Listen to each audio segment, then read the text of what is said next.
Today, a number of different witnesses were called, both by the Democrats, also by the Republicans. And there's just a few excerpts we want you to see. There's a good chance you've been watching some of this, but let's go first to Professor Noah Feldman, who had this to say about what Donald Trump did. President Trump's conduct, as described in the testimony and evidence, clearly constitutes impeachable high crimes and misdemeanors under the Constitution. In particular, the memorandum and other testimony relating to the July 25th, 2019 phone call between the two presidents, President Trump and President Zelensky, more than sufficiently indicates that President Trump abused his office by soliciting the president of Ukraine to investigate his political rivals in order to gain personal political advantage, including in relation to the 2020 election. Again, the words abuse of office are not mystical or magical. They are very clear. The abuse of office occurs when the president uses a feature of his power, the awesome power of his office, not to serve the interests of the American public, but to serve his personal, individual, partisan, electoral interests. And that's the thing where, like there could be scandals that are too complicated or arcane or technical for most people to follow. But the idea that this guy is using the office of the president to benefit himself, not us, not the country, not even like his party or whatever, which wouldn't be acceptable, but even just himself, I think that people can get this. I think that's one of the reasons that support for impeachment rose so quickly in the initial weeks of this thing. It's not complicated, and we knew who he was. Remember earlier this year, there was like a week of controversy around an interview that Donald Trump had in the Oval Office. I think it might have been with Axios. No, it was with the guy with the complicated name, Stephanopoulos. Stephanopoulos was like, so what would happen if someone had dirt? Would you take that? He's like, I might take it. It would depend. Remember that whole thing where he was laying out exactly what he was in the process of doing at that time in hindsight? And now we're supposed to be like mystified, like, well, would he really do something like that during election? He said he was gonna do it. Even the far-reaching argument that says we have to look into his mind and see where his approach was to these things.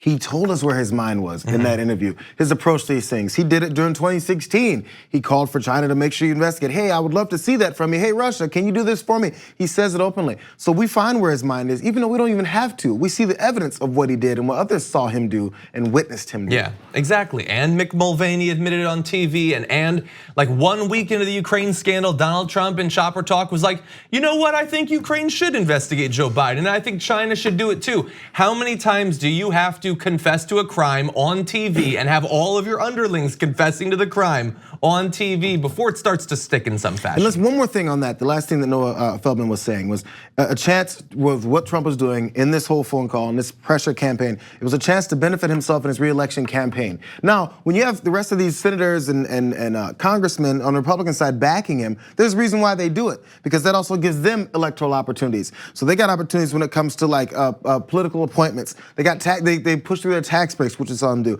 Cabinet positions. Then that leads to maybe speaking fees after you're out of office. Book deals. All these things help benefit the people that are supporting him. So it's not just him. It's not like he's some rogue president, which he is, but some rogue president that's doing this on his own. But when you have this much backing, they're doing it for their own benefit as well. Yeah. It's all political games. And we talked about the fact that he's going around raising money for senators who are going to be sitting in judgment of him once this impeachment inquiry gets to the Senate. I mean, look, that is totally legal. You're allowed to do that. Seems corrupt, maybe we should change those laws. But as of right now, he's allowed to do it. But we're allowed to look at some of those senators and say, well, if the guy just raised $50,000, $100,000, $250,000 for your reelection, are you really unbiased when it comes to judging whether he committed an impeachable offense? Now, Noah Feldman had one other comment I wanted to read. I don't think it's possible to emphasize this strongly enough. A president who will not cooperate with an impeachment inquiry is putting himself above the law. Now, putting yourself above the law as president is the core of an impeachable offense. And you can listen to Noah Feldman on that. You can go back to the late 90s and listen to Lindsey Graham when he said that exact thing. That's an impeachable offense. And so Trump is right now looking at potentially 3 impeachable offenses. Bribery, which is I think the only specific crime listed under the impeachment clause of the Constitution. Abuse of power, which is very clear, it underlies this entire thing. And obstruction of justice, which is not only well established, but ongoing. And by the way, like, I don't think we need to be diplomatic to the Republicans, but we let him get away with the first 10 counts of obstruction of justice free. We just gave that to him as like a present, and he squandered that. You got all that obstruction, but you just wanted more. And so that's all there. Now, by the way, in that whole report, if you read it, this is not like they're not voting immediately on impeachment. It's going to have to go to the House Judiciary Committee. They're going to be going over all this. So this is just another step in the process. There are more.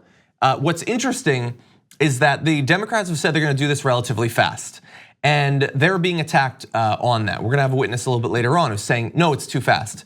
I would like you to ponder, what if they dragged it out for a year? Would the Republicans like that if it was long? It's a damned if you do, damned if you don't thing. If the main concern is that this is going to affect the election, then shouldn't you get it done fast? And then why did you wait so long into his term? Okay, well, if we had done it right after he became elected, would that have been acceptable? Like, this is purely hypothetical that the Ukraine thing hadn't even happened, but there is no time where it's acceptable, in the same way that there's no time where you get to talk about gun control. You're always too close to some shooting. Yeah, whenever you don't have a leg to stand on and your principles don't match up with anything that has to do with normal process of government, you have to come up with side notes and distractions to try and push people away from what's actually happening. So yeah, whatever narrative, they'll mold their narrative to whatever situation it fits. That's what happens to people that don't have any principles. Yeah.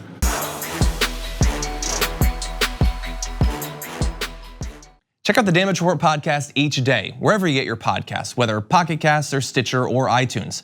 You can join me as I give you the news and stories you want, with a range of co-hosts and interview guests jumping in on the fun each day. Again, that's the Damage Report, wherever you get your podcasts. And if you get them at iTunes, don't forget to rate and review. Sometimes I'll read them live on the show.